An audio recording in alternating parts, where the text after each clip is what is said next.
Boa tarde, Sorelas. Hoje a gente vai conversar com a Bárbara Pires.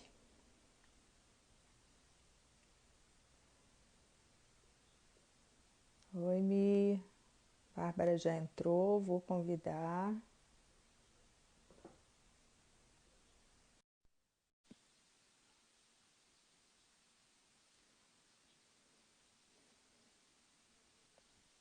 Ei, Olá! agora a gente acerta essas coisas aqui, né? Isso aí, porque eu tenho uma dificuldade com isso incrível. Eu tô aparecendo direitinho pra você? Tá sim. Ah, então tá, porque da última vez eu fiquei com a cara cortada no meio. Não. Bom, assim, seu queixo É, não não, tá não dá, fiquei aparecendo. dividindo a tela.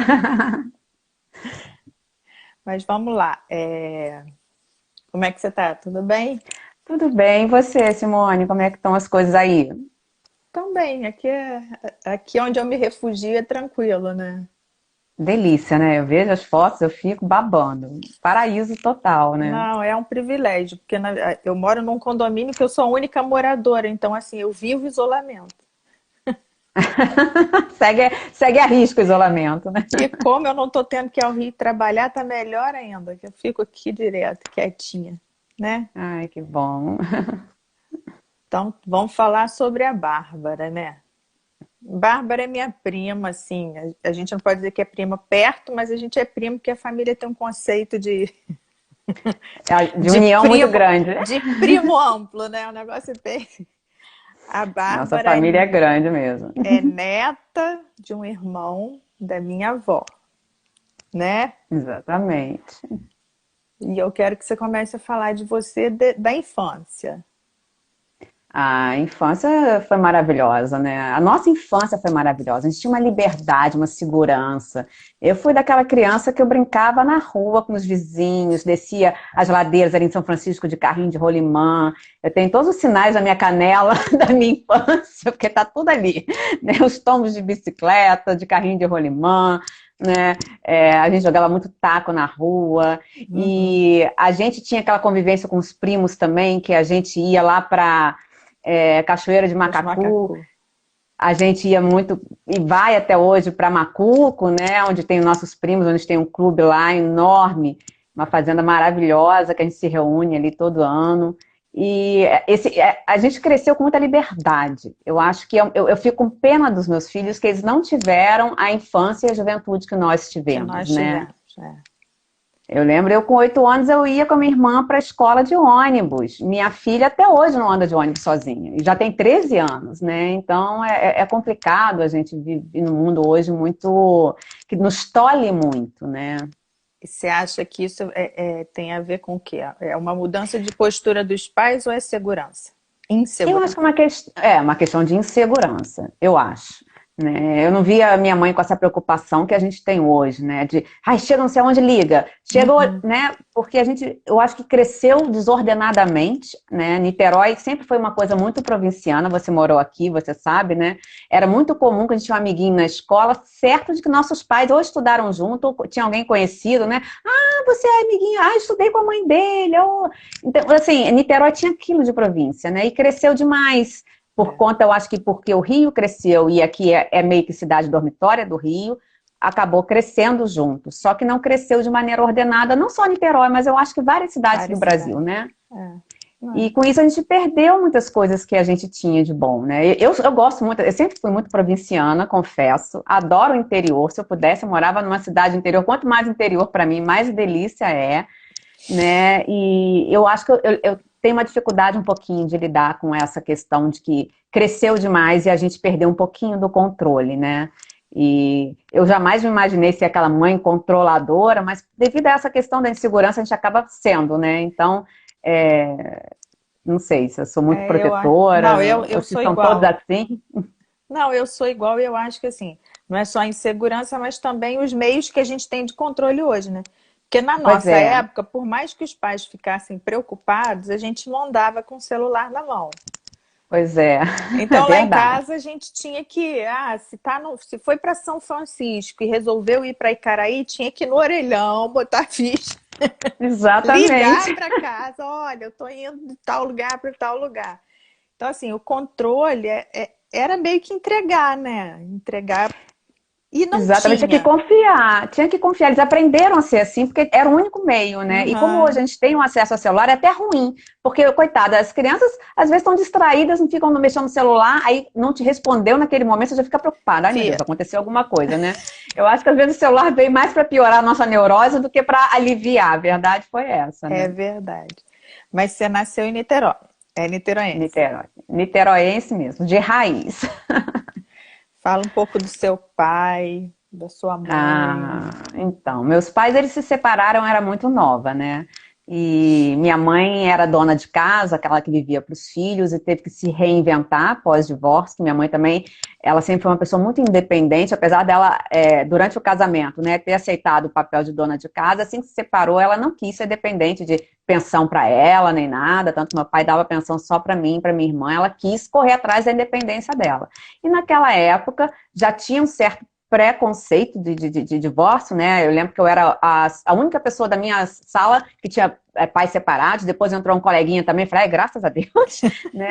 Então, assim, para ela, eu imagino que tenha sido difícil recomeçar, ela não via direito há muito tempo, foi estudar para concurso, e eu tenho muito, muito orgulho da minha mãe, porque ela conseguiu dar a volta por cima, Passou. passou num concurso e foi avante, e eu tenho, para mim, isso virou, né, um exemplo, né, de força. E eu sempre fui muito grudada com meu pai também, né? A caçulinha, aquela que era o chameguinho do pai, os meus pais se separaram e eu fui morar com meu pai pouco tempo depois, o tempo que meu pai construiu a casa ali em Camboinhas, eu fui logo morar com ele, que também já foi uma coisa assim fora do costume, porque, nossa, uma menina morando com o pai, né, novinha, É. o pai que criava e tal. E meu pai ia pegar e levar em festinha, ia nas reuniões de pais, as festinhas de final de semana, de final de ano, era sempre lá na minha casa, meu pai recebendo. Então, assim, as mães tinham um carinho muito especial pelo papai, né? Que falavam assim, nossa, ele é um pai e mãe, né? Porque minha mãe acabou passando por um concurso depois em outra cidade, em Resende, para morar em Penedo, né? E então ela não ficou tão presente na minha vida, apesar de eu estar sempre em contato nas férias, feriados e tudo mais, mas não ficou tão presente quanto meu pai.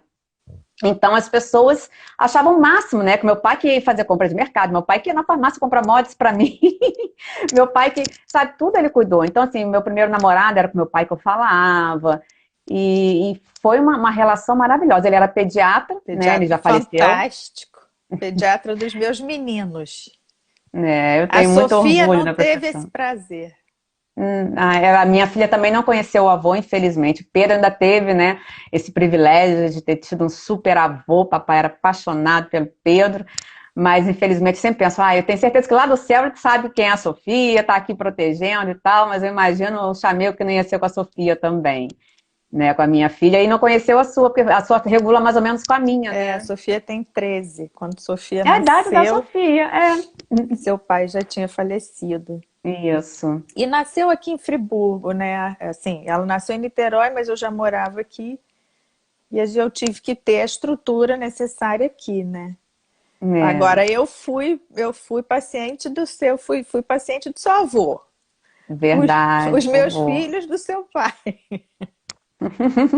E você, sua irmã, nenhuma das duas quis seguir. Nenhuma, nem a filha da minha madrasta também é Também é médica, nem a médica. filha dela também seguiu para medicina. Meu pai até quis, né, tentou me incentivar, cheguei a prestar vestibular. Aí quando eu cheguei, né, papai ainda me levou até para Teresópolis para tentar vestibular na faculdade de medicina lá. Ele ficou todo animado, mas ele percebeu que eu estava fazendo aquilo para agradar ele, que eu não tinha o menor jeito para coisa. Eu sou de humanas, sempre fui. Aí quando eu cheguei, eu não me esqueço disso, quando eu cheguei nessa prova de Teresópolis, eu falei, ai pai, eu fiquei numa dúvida quando perguntaram qual era a diferença do coração humano pro coração de anfíbio. Eu, papai, meu Deus, se você não sabe essa diferença, então vamos fazer outra coisa. Ali ele viu assim, não, realmente não é para aquilo, não é para medicina. E nenhuma das três tem o menor tino para isso. Né? Eu lembro que quando eu ia visitar, papai trabalhava no Antônio Pedro e eu estudava no Centro Educacional, ali que era naquela época o Centrão era no centro ali de Centro de Niterói, quase em Niterói. frente ao Antônio Uhum. Pedro. Então eu saía da escola e ia encontrar papai no Antônio Pedro. Eu tinha tão pavor que eu fechava os olhos e prendia respiração no elevador, porque eu achava que eu não podia ver sangue, eu respirar cheiro de sangue, ou doença, qualquer coisa. Eu tinha pavor, não levo jeito, eu ia chorar todos os dias, eu não poderia trabalhar com medicina de jeito nenhum. Eu acho assim fantástico quem consegue fazer Eu disso também. uma profissão. É engraçado que a família tem uma geração de muitos médicos, né? Muitos meus primos, a maioria de primeiro grau, Maioria. tudo médico. E assim, tem uma cobrança familiar de que você Uhum. faça medicina, porque assim, eu cresci ouvindo que bonito era ser médico, que fulano era médico, que filho de fulano era médico. E você sabe que eu ouço da minha avó até hoje que do jeito que eu era estudiosa e com as notas que eu tirei para passar para a UERJ, eu tinha feito medicina. Mal Olha, sabe ela que eu não, que eu na verdade tive notas altas porque as minhas específicas eram outras, né?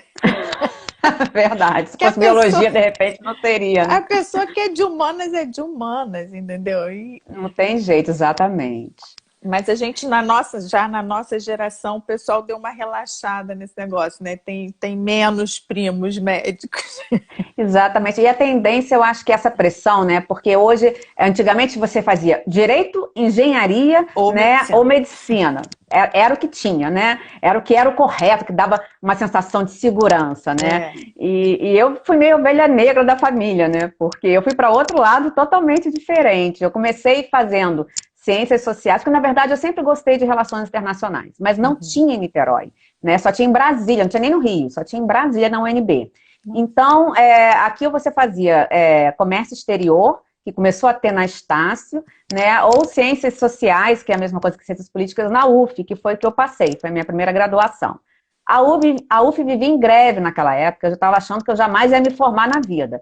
Aí, conversando com o papai, eu consegui convencê-lo a fazer uma faculdade paralelamente, que era Uhum. Estácio. Aí fui fazer uma outra, porque sagitariano quer aprender tudo, né? Aí fui fazer comunicação social, porque eu falo assim, ai, meu sonho é fazer jornalismo econômico, não sei de onde eu tirei isso, e as ciências políticas ia me dar esse respaldo, né? Cheguei a pensar até em Itamaraty, porque a gente tem um tio, né, um primo nosso, querido, né, a gente chama de tio pela idade, mas é primo, que foi embaixador, né, que foi do Itamaraty, agora está aposentado, e ele era, para mim, uma referência. Eu achava o máximo, o meu sonho era ser igual o tio Roberto. Mas se eu não passasse para Itamaraty, eu ia ser jornalista política.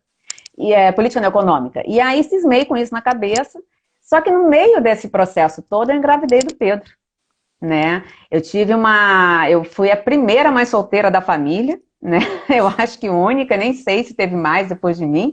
Mas assim, eu quebrei ali paradigmas, né? Para o meu pai, que era mega conservador, aquilo para ele foi um choque muito grande, né? Mas eu fiquei feliz porque ele me apoiou Uhum. totalmente da minha decisão e eu tive que enfrentar o mundo, né? De que eu assumi aquilo, eu quis ter, né? Eu tive a opção de escolher, mas eu quis ter, para mim, era Deus no céu e meu filho na terra. Eu não Uhum. abria mão de jeito nenhum.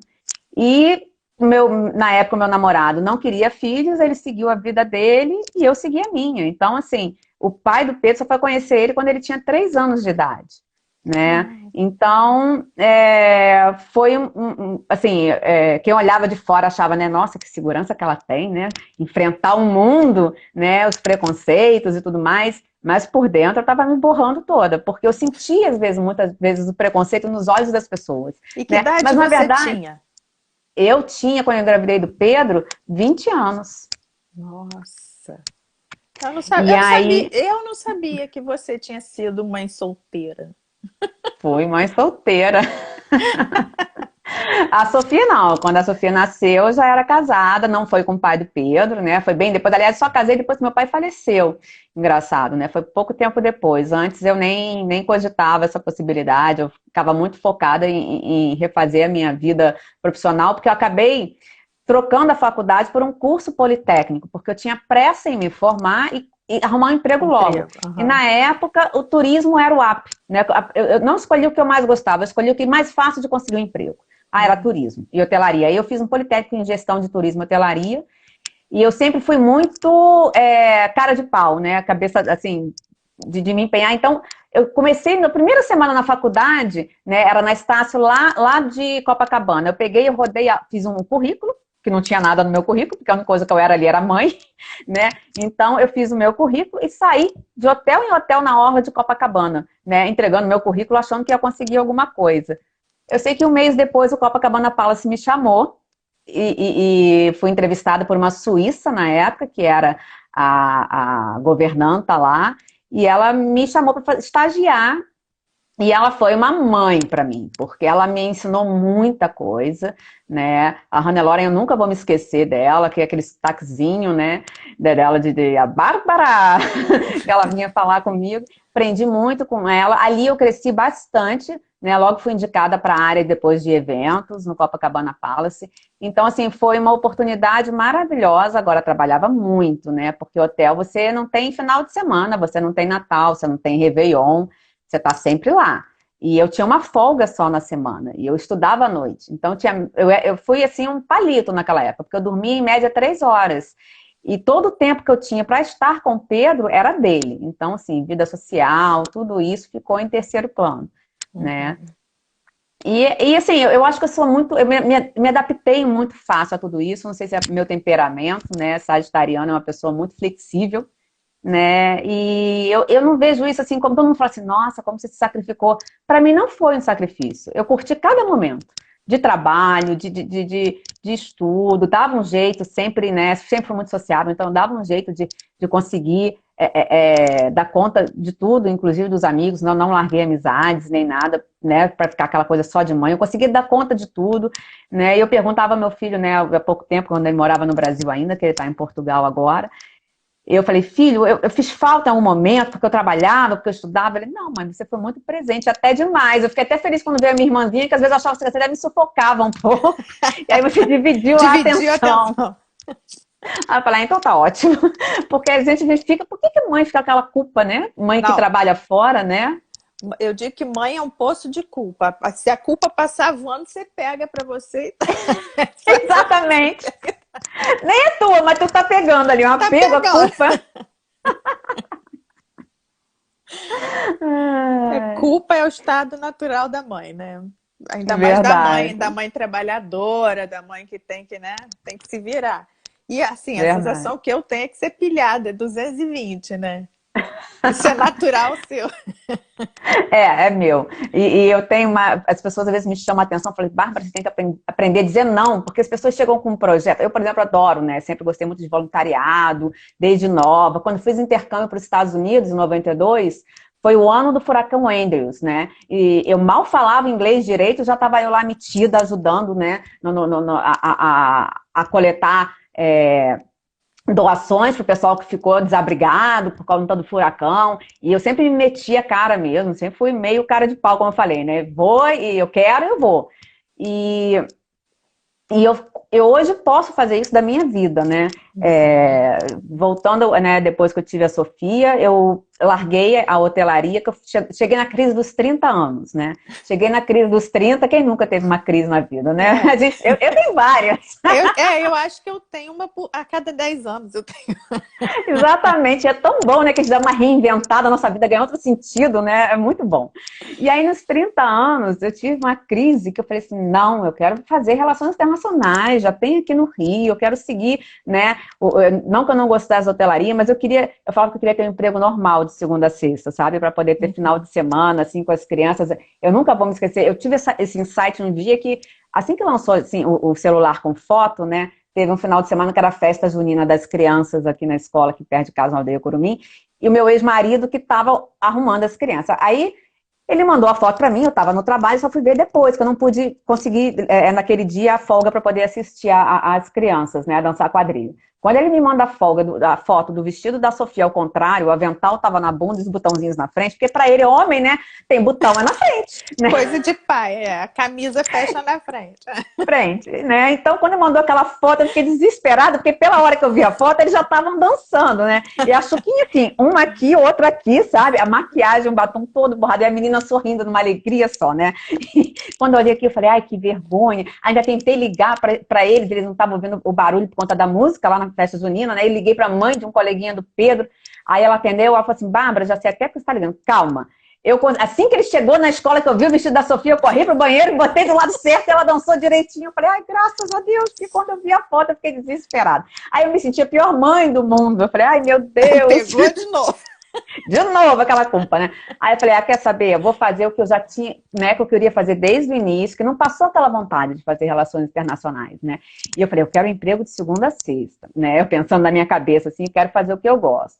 E aí eu comecei do zero, outra faculdade, com 2 filhos pequenos. Na época, o meu ex-marido ainda era casada, né? Ele me deu muito apoio, eu sou muito grata. Ele falou, não, pode largar tudo e recomeçar do zero, que eu dou uma segurada aqui em casa nesse período. E foi, assim, não foi fácil não, porque eu tive que, aos 30 e poucos anos, né, chegar para conseguir um estágio. Olha só, eu era gerente de eventos numa rede hoteleira, né, na Rede Atlântica, que eu já estava na Rede Atlântica. Larguei tudo para começar do zero. Aí eu mandava o meu currículo, né, e a pessoa falou assim, nossa, mas você foi gerente, você quer chegar como estagiário? E eu na fila, assim, para esperar minha entrevista, cheio de adolescente, 17, 18 anos, estava recém-entrada na faculdade, e eu, essa coroa, assim, né, já lá. Eu falei, gente do céu, não vai dar certo isso. Mas aí foi muito bacana, porque um dos que me entrevistaram falava assim, não, Bárbara, eu tô achando interessantíssima a pessoa que começa do zero, né? E a sua história de vida é muito bacana, e a gente quer te contratar. E foi muito legal isso, sabe? Aquilo melhorou a minha autoestima, porque eu estava me sentindo muito insegura. Eu falei, será que eu estou fazendo a coisa certa, né? De largar tudo para recomeçar do zero. E assim, eu gostei muito. Eu comecei no Centro Conjunto de Operações de Paz da ONU, que é o CECOPAB, lá da Vila Militar, que ele faz o treinamento dos peacekeepers, né? Os que vão os militares, não só militares, porque ali vai também civil, vai polícia militar, vai aeronáutica, vai todo mundo ali, né? Vários especialistas, bombeiros e tudo mais, participar das missões da ONU de paz. Meu E eu sonho. comecei... Meu Nossa, sonho é demais. trabalhar na ONU. Eu fiz a coisa errada. E eu entrei lá como pesquisadora na questão de gênero em missões de paz, né? E foi muito bacana essa oportunidade. Eu ia para Deodoro, né? Fim do mundo. Quem mora no Longe. Rio sabe, é longe, é longe. Eu ia para Hoje Deodoro você ia lá. estar em risco todo dia. Todo dia. Mas assim, eu adorava, aquela coisa que não batia cansaço de forma alguma. Eu adorava o que eu fazia, né? Só que chegou um momento em que você por conta dos filhos, eu não podia estar. As missões duravam no mínimo 6 meses. Você voltava, fazia reciclagem, voltava de novo. Eu não tinha como ficar 6 meses fora. Então, fazia um trabalho ali dentro do Centro Conjunto de Operações de Paz, mas não cheguei a participar de missão externa por conta disso. Né? E em dado momento a ONU Mulheres, né, que é um outro braço da ONU, se interessou pelo meu trabalho e me chamou para voluntariar com elas também, né, numa campanha de ação de violência contra as mulheres também. Foi muito bacana, aprendi demais. E depois disso, também me foi chamado para fazer parte de um projeto, mas eu tinha que estar fora, e todo lugar que chamava, assim, grau de periculosidade P1, P2, então assim, não tinha como levar a família, e aí eu tinha que dizer, não posso. E aí na segunda vez que eu recusei, né, dentro da ONU Mulheres, eu falei assim, gente, eu vou ter que sair daqui, porque você é eterna frustrada, porque meu coração quer ir, mas a minha cabeça, né, aliás, minha cabeça quer ir, mas meu coração tá aqui por conta da família, não tem como levar. E aí acabou que pintou uma oportunidade de eu trabalhar na EGPROM, que ela é uma empresa mista, né, na área naval, e eu comecei a trabalhar com a parte de inteligência lá. Eu recebi esse convite, era ali na Ilha das Cobras, ali no Rio de Janeiro, no centro do Rio de Janeiro, e aquele ali me deixou mais confortável, assim, fiquei ali, mas também só fiquei 3 meses, porque a sessão que eu fiquei de inteligência, né, era a sessão bélica, e aquilo ali me fazia muito mal. Você vender, a gente não produz armamento, mas a gente produz a munição, né? E a gente vende muito para países em conflitos, né? Principalmente países subdesenvolvidos, onde há muito a questão daquela coisa da criança soldado e tudo aquilo. Então, assim, eu fiquei 3 meses ali e falei, não, isso aqui não é para mim. Eu não tenho essa frieza, eu não quero trabalhar numa área onde eu estou vendendo coisas que matam, né? E eu falei, não há a menor possibilidade de eu ficar aqui. E aí, logo depois surgiu uma oportunidade de trabalhar com uma indústria química pertinho dali, né, ali no centro do Rio, perto da Praça 15, uma indústria química, e falou, Bárbara, a gente precisa de você aqui, né, surgiu uma vaga, e eu fui, e eu adorei, fiquei lá um bom tempo, fiquei de 2012 a 2015, finalzinho de 2015, né, depois veio Aí trabalhei lá, foi legal porque eu fundei lá, não tinha um setor de inteligência, eu criei o setor de inteligência nessa empresa, né, de inteligência competitiva, aí era mais voltada, né, para a área de vendas e de pesquisa de mercado, e era uma área bem intensa, eu adorei, aprendi muito com eles, eles foram fantásticos, eu fiquei um tempo em São Paulo, que eu tive uma formação na SPM paga pela empresa, dentro dessa área de inteligência, e adorava, apesar de ter que viajar muito por conta do trabalho, mas era aquela viagem que não ficava 6 meses, né? Ficava no máximo uma semana fora, e foi muito bacana. Só que nesse meio tempo eu me separei, né? E tudo isso ainda fazendo faculdade, tá? Essas mudanças todas ainda foram no período da faculdade. Me separei e tive que trancar a faculdade um período, já estava no finalzinho, faltando muito pouquinho, por conta que eu não tinha como, né? Porque antes quem ficava com as crianças em casa à noite era meu ex-marido, e eu não tive mais como, né? E logo depois começou uma crise absurda no país, a gente tinha uma filial e a empresa tinha demitido muita gente, eu até demorei muito, foi um ano muito difícil para mim em 2015, porque eu via vários colegas sendo demitidos, aqueles e-mails assim, né, fulano desligado da empresa, Beltrano foi desligado da empresa, era gente do Sul, era gente de São Paulo, e eu fiquei assim, muito mal, foi um ano que eu ficava muito tensa, né, eu chegava para as crianças assim, na hora de pra deixar na escola, falei, gente, vamos embora, que você vai me atrasar, pode ser mandado embora, sabe aquela pressão de que tudo você podia ser mandado embora? Né? E estava todo mundo nesse clima na empresa, e eu tenho que estar apaixonada ali pelo que eu faço, né? E eu tinha perdido a paixão, porque você ficava se cobrando, eu me cobro muito, eu ficava me cobrando demais da conta. E foi muito estressante. Quando chegou a hora que eles falaram assim, Bárbara, olha, a gente não queria te mandar embora, tanto que você ficou por último, mas infelizmente não teve jeito, graças a Deus. Eu falei, graças a Deus, porque eu fiquei com tanto medo disso acontecer, que eu tô dando graças a Deus que aconteceu, porque agora eu perco esse medo e eu vou ser feliz no que for, né? E logo depois veio a, a oportunidade de coordenar o setor de relações internacionais da Rio 2016, né? Ainda não tinha começado as Olimpíadas, ainda estava o comitê organizador ainda estava, né? Organizando foi ótimo, porque se você me perguntasse, né, antes, Bárbara, você largaria um emprego certo para trabalhar durante um período, né? Seria um emprego temporário com esporte? Eu falar jamais. Hoje eu digo, gente, pelo amor de Deus, quem tiver oportunidade, vá, porque é um outro ambiente, sabe, Simone? Pessoas do mundo inteiro, e era uma coisa assim muito... o ambiente era muito alegre, o tempo todo, você estava no meio da reunião, um pouquinho, vinha alguém com como é que fala, aí soprando uma corneta, gente, party time! Aí todo mundo ia lá para onde tinha a parte onde ia ter bebida e dança, não sei o que, isso no meio do trabalho, sabe? Aí para quem volta todo mundo para a reunião de novo. Então, assim, e você tinha gente de tudo quanto é lugar do mundo, sabe? E você fazia os eventos testes, e você fazia... Eu fiquei na parte do pessoal, eu ficava responsável, né? Pelos chefes de estados, ministros internacionais de esporte, treinar um número enorme de voluntários que estavam atuando nesse setor. Então, na parte de segurança, eu trabalhava direto com Itamaraty, né, com a Polícia Federal, e aí matou aquela saudadezinha, né, de eu querer fazer Itamaraty, né, que eu fiquei tanto com o pessoal de Itamaraty, que eu falei, matei um pouquinho da minha vontade lá, dos 19 anos, né.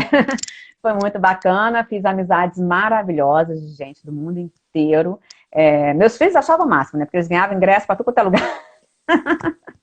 Então, e eu nunca podia ir, porque eu estava sempre trabalhando, né? Então, e eles levavam uns amigos, eu conseguia que eles fossem, conseguia até transporte para eles.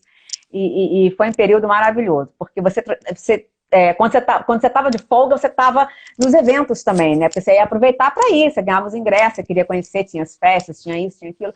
Então, foi, assim, muito intenso, muita intensidade total. Quando acabou a Rio 2016, eu fiquei meio assim, e agora? O que eu vou fazer, né? Porque eu não tinha a menor perspectiva do que eu ia fazer. Mas, assim, eu sempre gostei muito de, como eu falei, trabalhar com voluntariado, isso sempre fez parte dos meus finais de semana e tudo mais.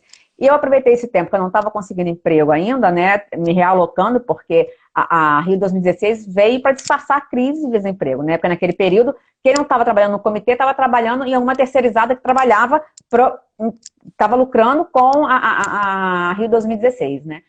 E, de repente, ficou uma crise geral, porque fica aquele povo todo sem emprego, né? E eu falei, quer saber, não vou esquentar minha cabeça, vou aproveitar para me dedicar mais ainda ao voluntariado nesse período, as coisas vão se ajustar, vou me aperfeiçoando, né? Resolvi fazer uma pós-graduação dentro dessa área de projetos e programas sociais. E aí, num desses voluntariados, né, eu fui trabalhar numa instituição, dando aula de cidadania e sustentabilidade para adolescentes, um centro juvenil, e eles falaram, Bárbara, pagou uma vaga aqui, particuladora social, né, você tem todo o perfil. Aí eu topei, foi ótimo, tô lá até hoje, né, amando o que eu faço. Não, imagina, você trabalhar com o que você gosta, você paga para isso, né, isso é maravilhoso, né, e o meu trabalho consiste em, eu desenvolvo projetos para o Centro Juvenil e faço a parte de captação de recursos também, através, né, de leis de incentivo, programas do governo, meios particulares também, editais. A gente tem a nossa escolinha de futebol lá, ela é patrocinada pelo Real Madrid da Espanha. A gente tem a escola de capoeira que ganhou o edital da Enel e ganhou esse edital através da lei de incentivo ao esporte, que era uma coisa que eles não tinham ainda, eu consegui ir para lá. Então, assim, eu adoro o que eu faço. Eu lido com crianças e adolescentes ali em vulnerabilidade social e eu sei que eles ali estão tendo uma oportunidade de ouro, porque ele funciona no contraturno escolar. Então, quem de manhã não está na escola, está lá, aprendendo informática, futebol, artesanato, salão de cabeleireiro. Tem vários cursos ali que eles fazem. Onde né? Fica atrás dos Salesianos, ali em Santa Rosa. A instituição, inclusive o terreno, o espaço, foi todo construído pelos salesianos. É maravilhosa a nossa estrutura. A gente tem quadra coberta, a gente tem quadra aberta, a gente tem várias salas de aula fantásticas, a gente tem incentivo para leitura, a gente tem um projeto muito bacana ali de leitura. Desenvolve várias potencialidades daquelas crianças e é muito bacana. Você vê que são crianças que elas não vão ser aliciadas nem pela prostituição infantil, nem pelo crime, né, pelo tráfico, porque elas estão num ambiente seguro e estão aprendendo a despertar ali as potencialidades dela, porque aí elas começam a competir no mundo adulto com os mesmos recursos que outras pessoas de escola particulares tiveram, né? Porque quantos tiveram aula de dança, quantos tiveram, né? E tudo isso desenvolve o ser humano, a gente sabe que sim, né? Você poder ter um curso de informática, você poder ter um esporte, você poder ter um artesanato, você poder... Tudo isso desenvolve o ser humano. Então, você já começa num patamar mais igual, né? Eu acho que é isso que tem que ter. Eu acho que não adianta a gente fazer cota, né, para a pessoa entrar e ela continuar em desvantagem. Ela entrou na faculdade, mas e aí? Ela está em desvantagem porque ela não teve uma educação de qualidade, ela não teve uma formação, ela não pôde desenvolver as potencialidades dela igual o outro da escola particular pôde. Né? Hoje a gente tem a evasão universitária, né? Demais, porque mas não consegue acompanhar. Então, assim, exatamente. Acabar com a desigualdade, aliás, a gente tinha que tentar minimizar todas as desigualdades, mas essa desigualdade é uma desigualdade que não adianta você querer diminuir lá no topo. Você tem que começar do fundamental, exatamente. O cara chegar lá em cima capaz de... E hoje já está comprovado. Hoje já tem estudos falando da creche, a importância que é a creche para o desenvolvimento do ser humano, porque ali você está desenvolvendo todo o seu cognitivo, né, a assimilação. A criança você pode ver, a criança que não é de creche tem um desenvolvimento totalmente diferente daquela criança que foi desde cedo. Não, e a evasão escolar também é consequência, né? Porque a criança que desde pequenininha frequenta a escola é parte da vida dela. Exatamente. A criança que entra mais tarde da escola, ela tende a sair mais cedo da escola, largar. Verdade. Os estudos com relação a isso, que eu trabalhei na promotoria da infância, são incríveis, assim. Até porque foi uma luta da gente para os municípios assumirem a educação infantil, né? Tem que ter creche, tem que ter. É simples assim, tem que ter para todo mundo. Até para as mães trabalharem, porque eu conheço o caso de mães que tiram o filho mais velho da escola para tomar conta do irmãozinho, porque ela precisa trabalhar.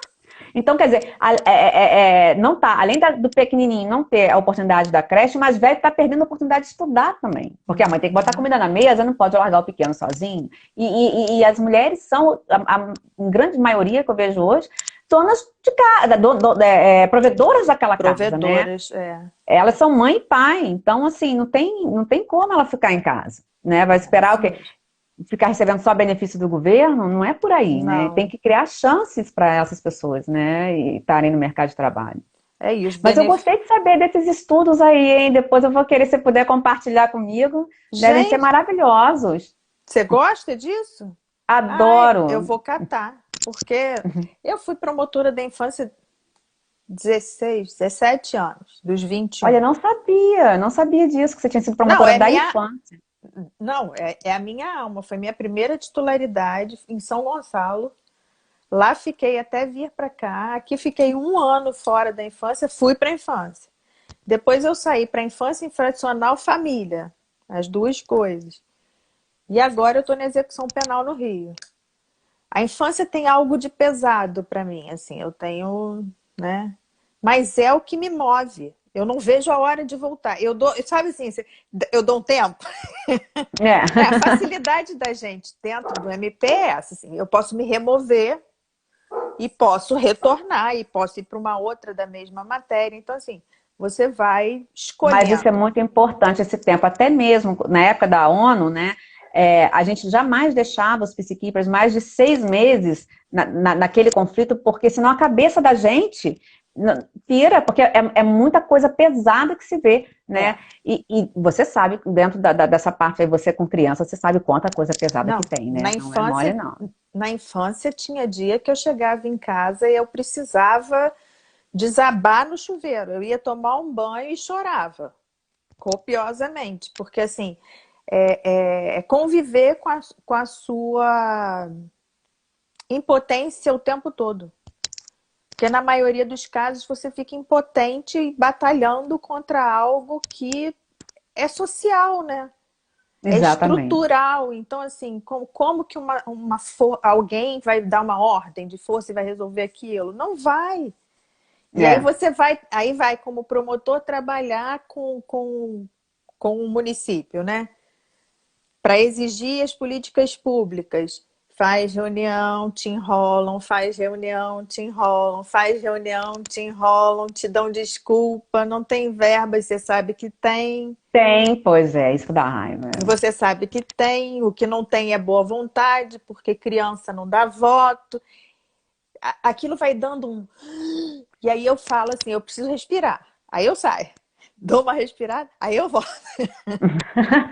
Mas você sabe que eu te entendo perfeitamente, isso vai dando uma revolta, e foi aí que eu comecei a entrar na política. Eu nunca me imaginei na política na minha vida, né?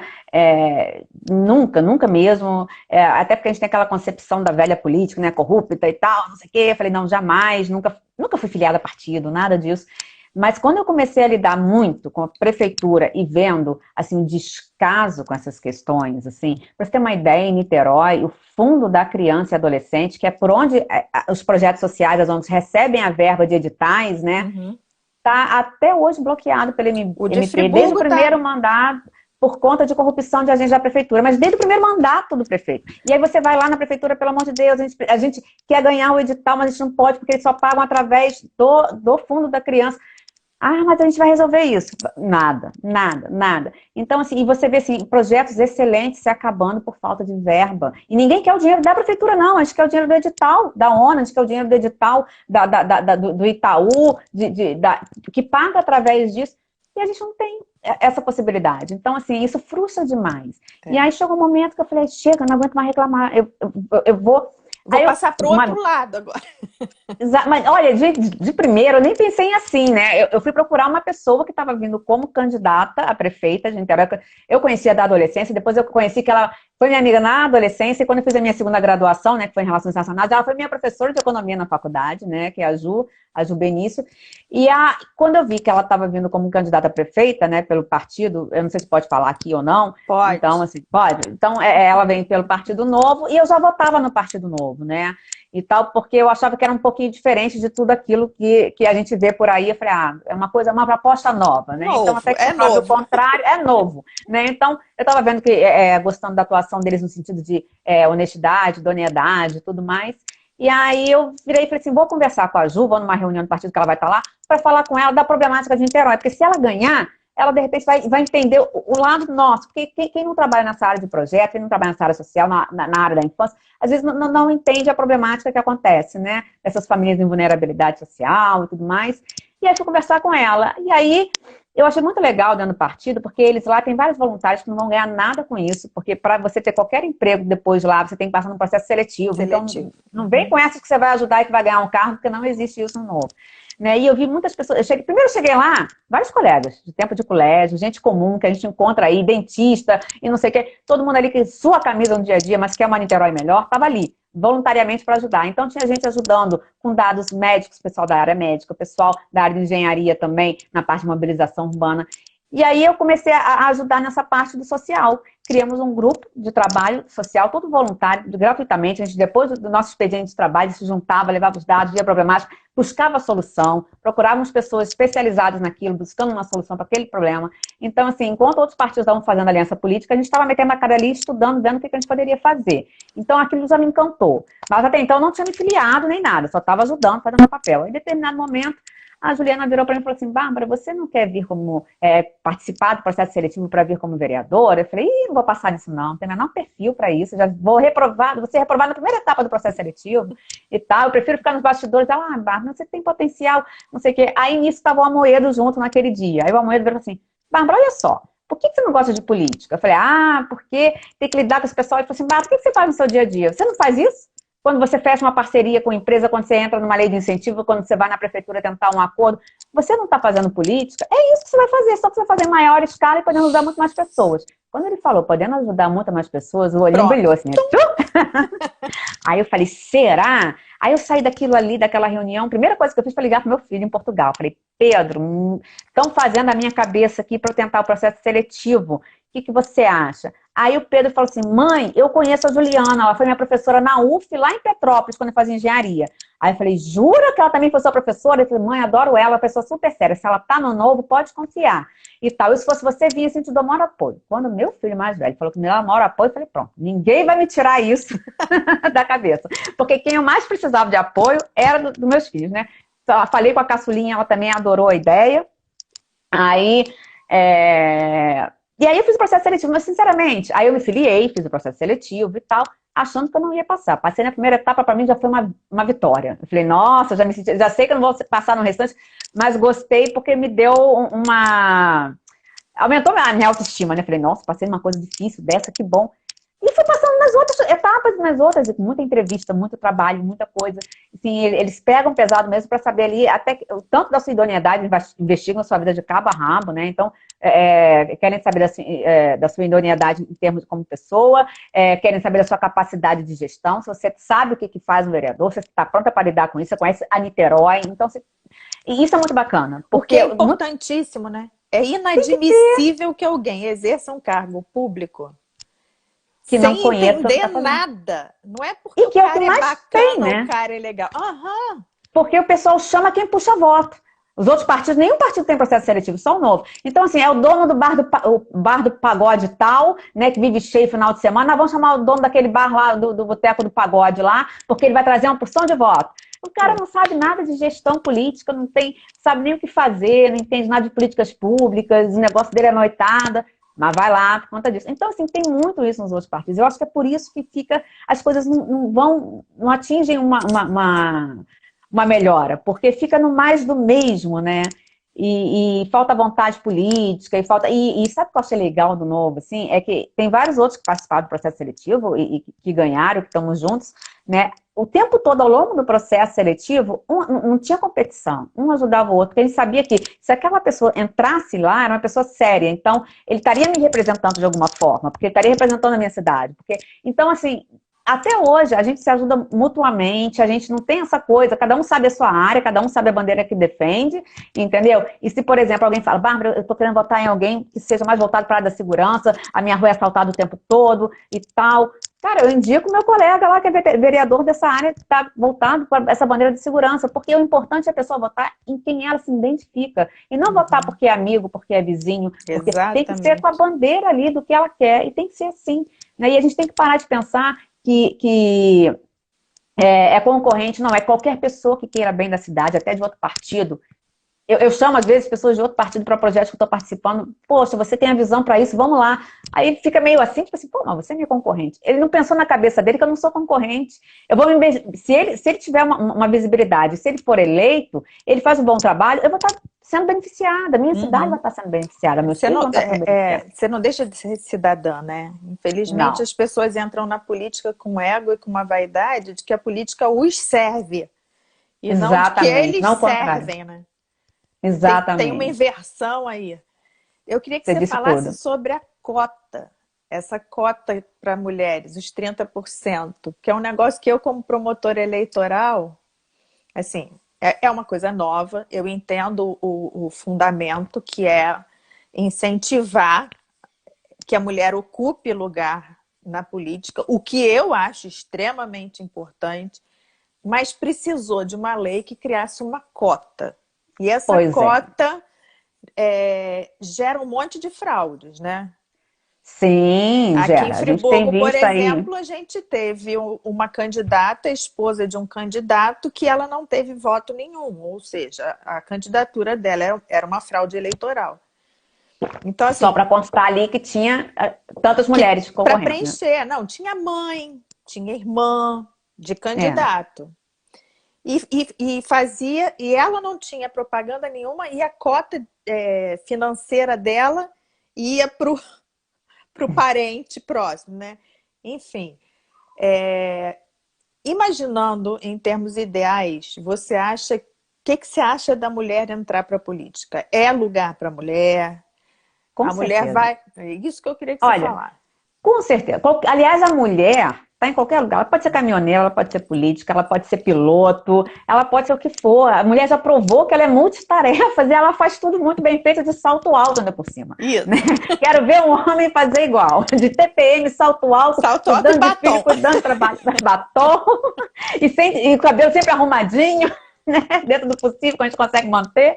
Então, assim, eu acho que o lugar de mulher é onde ela quiser, aquele jargão que a gente já conhece. Mas na política eu acho muito importante. As mulheres elas não têm mais que se inibirem achando que é um ambiente machista, porque se a gente não chegar lá e desconstruir isso, vai ser eternamente machista. Então a gente tem que estar lá porque só a mulher sabe o que ela passa no dia a dia. Uma mãe sabe como é que é difícil você ter uma creche para botar seu filho para você ir trabalhar. Você sabe como é difícil você sozinha ter que manter uma família. Então, assim, quem melhor para fazer uma política pública do que uma mãe? Uma política pública em prol das crianças do nosso município. Né? Ninguém, eu acho que, sabe, vai botar um cara lá solteiro, pagodeiro para criar uma lei para as crianças, não vai criar, Não vai. esquece. Não tem nem vivência nessa área. Então, assim, eu acho que mulher tem que estar atuando e cada vez mais. Eu fico triste de ver, assim, eu tenho até colegas que falaram, que são de outro partido, eu falo, Bárbara, fiquei sendo sondada ali por outros partidos para poder vir como candidata, não tem nada a ver com isso. Eles falam, não tem problema não, é só para cobrir a cota, Só né? E eu a falo assim, não, proposta. mas vai! Sabe, se você tá afim de ir, vai, porque você pode fazer diferença. Não pensa que você é só uma cota ali, não, sabe? Encara e vai, porque você pode fazer diferença naquele partido, né? Mas eu tô vendo o desespero. O nosso partido, por exemplo, que é processo seletivo, é muito mais difícil, né? Porque a pessoa tem que passar. Agora a gente está indo para o terceiro processo seletivo, né, na torcida para que entre mais mulheres, mas se não passar, a gente não vai cobrir a cota, porque, inclusive, já teve... o Novo ele é muito sério com isso, até que o Novo tem municípios que não vão ter prefeito, porque não passou ninguém no processo seletivo. Então eles preferem não botar ninguém como prefeito do que botar qualquer um que não esteja de acordo com os princípios e valores do partido. Então eles preferem não ter, vai ter vereador, não vai ter prefeito. Então, essa preocupação do Novo, eles não mudam, então eu acho isso muito bacana, né? Eles não se vendem porque senão não podia botar qualquer um.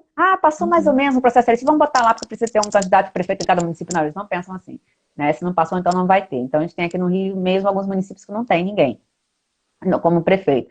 E é bem bacana essa questão do posicionamento deles. E eu vou dizer uma coisa, as mulheres que estão comigo, que passaram nesse processo seletivo, são mulheres guerreiras, são mulheres maravilhosas, né, em diversas causas que elas, né, vestem a camisa. E eu acho que quem der uma oportunidade para qualquer uma dessas mulheres não vai estar jogando voto fora. sabe? São mulheres guerreiras mesmo. Eu acho que... Eu sou contra essa coisa de que mulher vota em mulher. Eu não gosto disso, porque você tem que votar naquilo que você se identifica, né? Mas eu acho que você ter um apoio, o que eu acho ruim é o machismo que tem em cada mulher, de falar assim, não é mulher, não vou votar não, vou votar no homem porque é mais forte. Entendeu? Porque o homem vai fazer mais mulher, não sei. Isso é que eu não gosto. Eu não acho que mulher tem que votar em mulher, mas eu acho que a mulher não tem que deixar de votar na mulher por ela ser mulher. Por ela é o ser machismo. mulher. Isso é o machismo. Entendeu? É o machismo estrutural lá dentro dela. Ela que lute contra isso. Exatamente, né? Porque se a gente consegue ser tantas coisas, né? E às vezes muito melhor do que os homens, a política é lugar. E mais, renovar a política, né? Na sua essência, na sua estrutura. A mulher, ela tem um lado criativo. A mulher, o dom da mulher é a criação. A mulher tem eu sempre digo que a mulher nasceu para a vida, entendeu? Então, assim, qualquer coisa que violente a vida, a história sua lá, tô vendendo munição. Munição tira vidas, tem crianças envolvidas, armadas em algum lugar. A mulher tem isso. A mulher não vai para uma batalha para tirar vidas. Ela vai para criar, para recriar, para inovar. Então, assim, eu acho que a presença da mulher, ela já tinha que estar vindo naturalmente. Me violenta ter uma lei que obrigue que 30% dos candidatos, e que isso ainda seja feito de forma falsa. Pois é. Porque por essa obrigação acaba gerando isso. Tem que ser uma coisa livre, né? Eu acho que tem que ser uma coisa livre. Eu acho que tem que ter incentivo. Incentivo, tem que ter publicidade. Eu acho que, por exemplo, venha participar do partido tal, você mulher. Isso. Né? Igual não tem aquela campanha que fumar é perigoso, então tem que ter a campanha que mulher na política é bom. Né? Então pronto. Né? Eu acho que isso. Investe a busca nisso. Tinha que ser natural, né? Exatamente. E assim, com exemplo de mulheres entrando para a política e fazendo uma política diferente, mudando aquele ambiente, outras mulheres sentissem a vontade de ir. E não uma cota que vai ser fonte de fraude, né? Exato, como já é, né? E outra coisa assim que eu acho bacana, eu percebi isso dentro do partido, assim, como é que a gente vai... A mulher tem um jeitinho, porque a mulher não ganha na força, né? Ela vai no jeito, né? O Novo, por exemplo, ele nunca teve, assim, um viés... Ele é muito de empreendedorismo e tudo mais, né? Falar de social dentro do Novo é uma coisa nova. E incrível como eu ganhei voz ali dentro. Como as pessoas hoje, né, me procuram. Bárbara, a gente está com uma ideia aqui sobre social. O que você acha? E não sei o que... As pessoas começam a me procurar, as pessoas começam a ver de uma outra forma, as mulheres falam na reunião e tal, os homens ficam assim, né? Porque antes era muito homem, né? E agora tem muita mulher. Então eles ficam assim, boa e tal. Então, assim, eles começam a ver a mulher, eles começam a... É incrível como a empatia, essa questão humana, a mulher é muito humana, ela se põe muito no lugar do outro, ela tem essa empatia, né? Ela tem esse cuidar, ela tem esse zelar, ela tem o jeito de falar, ela não ganha no grito, ela não ganha na força, né? Ela vai no jeito, naquela coisa e tal. E eu vejo que os homens do partido, eles estão tendo respeito com nós mulheres, assim, absurdo, porque eles estão vendo, né, o jeito que a gente mostra para eles, eles estão aprendendo a escutar, eles estão, até quando fazem, às vezes, uma piadinha, porque sempre volta, né? Uma vez a gente estava falando, não sei o que foi, que eu falei assim, o erro foi quando veio a Eva, né? Veio a Eva, pronto, mas brincando, né? Aí olharam pra minha cara, Bárbara, olha lá, Bárbara, e não sei o que. Aí eles começam a rir, não, você tem razão, olha, a Bárbara tá aí pra mostrar que a Eva foi uma coisa boa, eu não sei o que, brincando e tal. E isso é legal, assim, sabe? Porque eles começam a ter um respeito também pelas mulheres e ver que as mulheres estão fazendo diferença. Né? Eles começam a ver o nosso trabalho, eles começam a ver o nosso dia a dia e eles começam a falar assim, caramba, né? Que bom que a gente tem essas mulheres no partido. Eles estão numa valorização nossa, e não é por causa dos 30%, né? Eles estão numa valorização nossa por conta da nossa garra, por causa do nosso trabalho, por causa dos nossos perfis, né?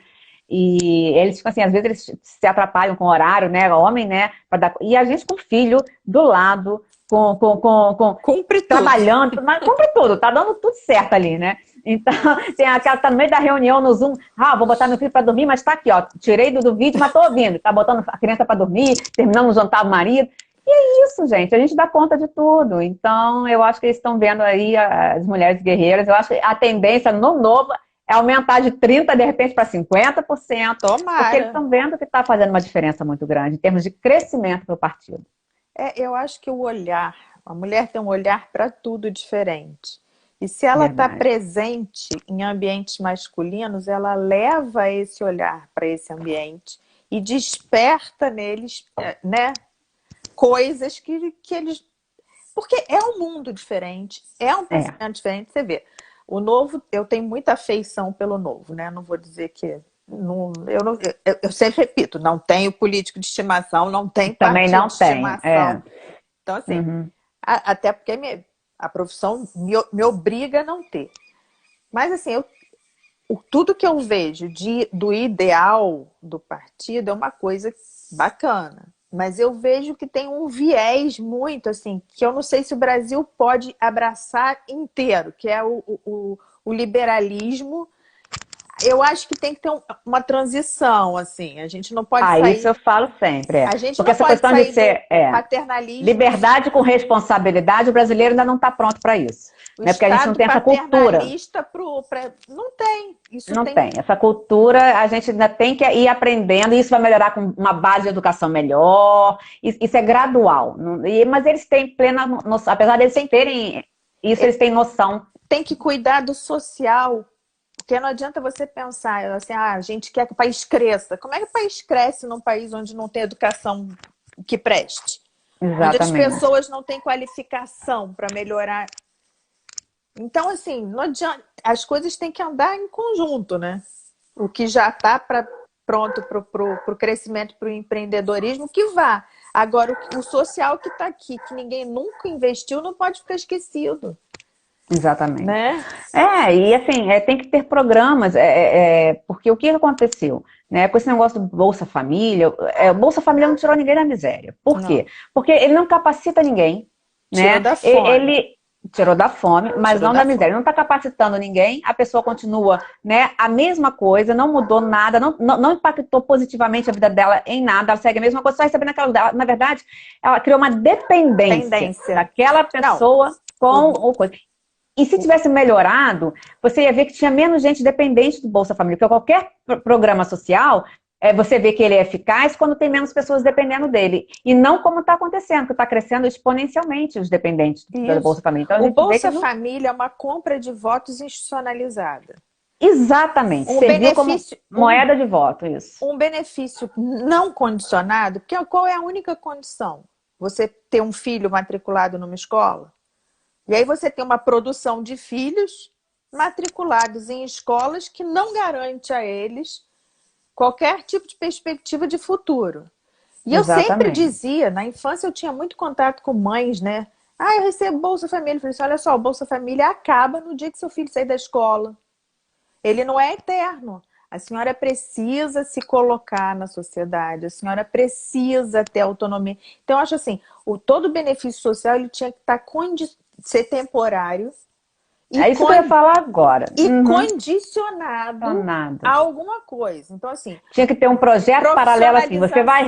Exatamente. Vai receber esse benefício enquanto você está fazendo um curso de capacitação. Você tem que estar presente nesse curso de capacitação ali e tudo mais. A senhora não tem emprego? Qual o que a senhora faz? Eu cozinho muito bem. Então, olha, eu tô vendo aqui, tem vários aí, tem o SES, tem uma opção de lugar aí que né, sai aqueles empregos todos. Tem tantas vagas de emprego aqui, você vai nesses aqui, volta aqui depois e me diz o que aconteceu.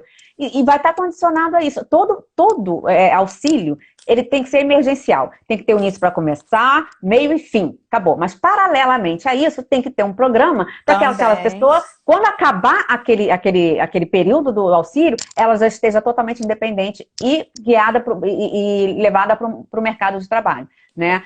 Seja capacitação, seja, né, enfim, colocação no mercado de trabalho, o que seja, tem que ter alguma coisa em volta. Isso aí é uma bandeira que eu brigo muito, eu levanto muito, é essa questão. A gente está com 1 minutinho para acabar. Foi tão bom papo que eu nem percebi. Também amei. Adorei trazer uma mulher, eu sabia que a gente ia falar de política, adorei trazer uma mulher que ia afirmar que a mulher tem lugar nesse espaço, né? E tem que Precisa, a ocupar. mulher precisa estar nesse espaço. A mulher precisa ter voz, né? E para ter voz, ela tem que estar ali na Tem que estar política. Para ali fazer e tem que políticas falar. públicas, É. tem que falar, tem que estar lá. É porque é muito importante a gente criar políticas públicas, né, que favoreçam a família, que favoreçam, né? Porque eu acho que já mostrou, inclusive nesse período do Covid, a gente viu aí quantas mulheres aí fora do Brasil, presidentes aí, chefes de Estado, fazendo um Dando excelente show. trabalho, dando Dando show. show. E a gente precisa de mais mulheres dessa aí, gente. É isso aí. Muito obrigada. Eu que agradeço o convite. Foi maravilhosa essa Sucesso na conversa. nova empreitada, Obrigada. nessa mulher de empreitadas, Obrigada, na nova Simone. empreitada. Tá bom? Tá Beijo joia. Um beijo grande. grande. Um beijo nesses seus filhos lindos também. Beijo, prima. Muito bom estar contigo.